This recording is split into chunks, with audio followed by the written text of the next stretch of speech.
everyone. Thank you so much for joining us for our HCPS Career Conversation Series. We're glad that you're back with us today. We are extremely excited to have with us Mr. Brian Hubler from the Hanover Center for Trades and Technology Culinary Program. He's the lead instructor there. And so we're very fortunate to get to hear from him today.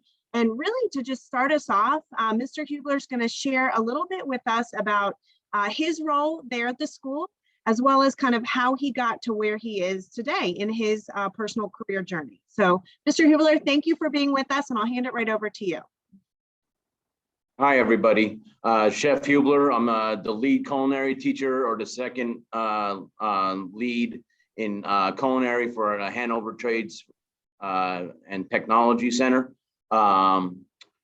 We here teach the culinary course, which is the industry. We teach industry expected skills throughout the 2 years here at the Trade Center. We have a level 1 course. We have a level 2 course. The level 1 course teaches basically from the beginning of soup to nuts, which is a classic term of doing everything. We try to show you a little bit of everything. In the year 2, we get a little bit more in depth about that. We do a lot of menu costing as well. We also take the ServSafe manager training course, which is a nationally recognized sanitation program that every restaurant open in the United States needs to have one ServSafe manager on duty at all times. So it's an instant resume builder. Kids get great jobs or promotions because of this certificate, and we really, push this to the forefront as a requirement. Sorry, that was the one talking. And I think we try to show the students how a real kitchen is. It's not necessarily what Bobby Flay does on TV all day. It's more the hard work and the cleanup and all that's associated with a professional kitchen. Thank you so much for that.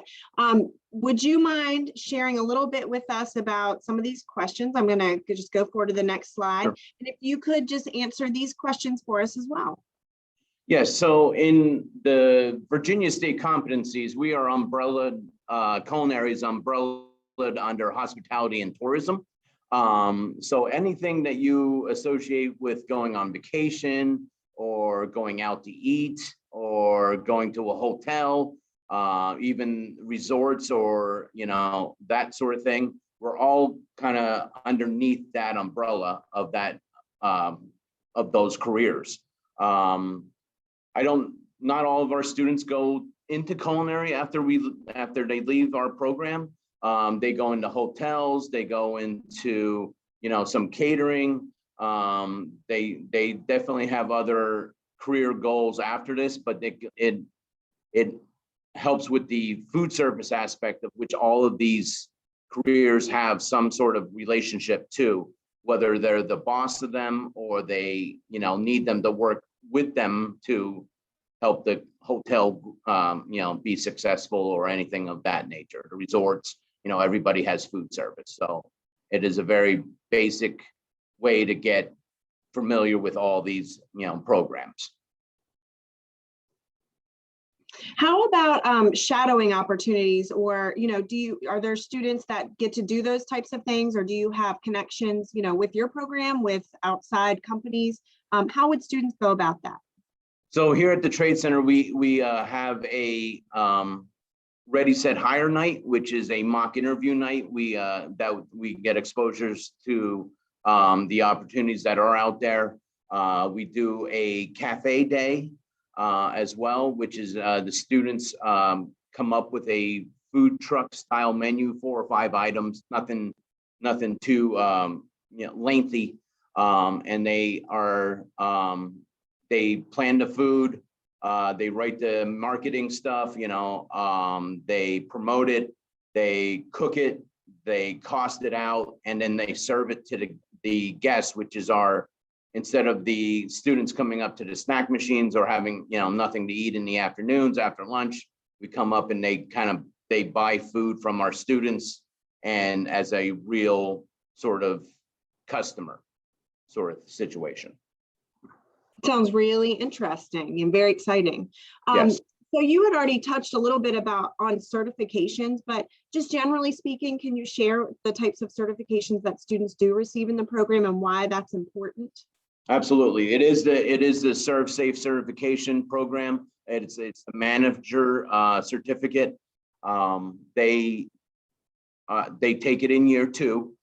We spend most of the year on it. We just got done the test on Thursday. We have very high success rates in the 90s. So mostly, going through this second year, every student has the very good chance or opportunity to earn this certificate. It's not so difficult that it's impossible. And like I said, the Serve Safe Manager certification is a relief to some business owners or restaurant owners, because then they can have this student or their manager at this point take over the restaurant for them, allowing them some time away, and knowing that the food and the customers and the staff will be safe about it. Thank you for sharing that. And I guess just one last final question. If students are interested in the culinary program, what would you suggest that they do? I grew up watching, it was before Food Network was available, but I grew up watching all the food shows, all the travel shows. I cooked for my family. I took a few of the FACS classes that allowed me to cook in high school. I got a job early on as a dishwasher at the age of 15 in a restaurant. Get some new set of cookware if it's financially available. New chef's knife. There's all kinds of things that we look at new recipes. There's lots of cooking shows on YouTube these days. There's the materials that are available now compared to when I was younger. It's astounding of what was available now. There's so many outlets to find food. So there really is. You could go to any channel now, I think, and find something out there. And then if they're interested in going to the Trade Center, would you just suggest maybe talking to their school counselor about that? Yes, absolutely. So if you're interested, I highly suggest, because at the Trade Center, we are 3 blocks every other day on a normal year, which is a very large amount of time, especially in the junior and seniors years. I almost suggest getting to your middle school counselor, so that way you're kind of lined up and scheduled to get all the core classes out of the way, so you have room to come here in your junior and senior year as soon as possible. As soon as your school, you can let your school counselor know, let them know that you're interested. Right. And that's a good tip. Definitely middle school counselor, if you can, even go there and, start having those conversations. So, well, listen, thank you so much for your time today, Chef Hubler. We really appreciate it. We know how busy your schedule is, and just really appreciate your advice and sharing a little bit with us today. Absolutely. Thank you for having me. Sure. Thank you. And thank you everyone for joining us. And we'll see you tomorrow for our next Career Conversation series. Everyone have a great day. Thanks so much. Bye-bye.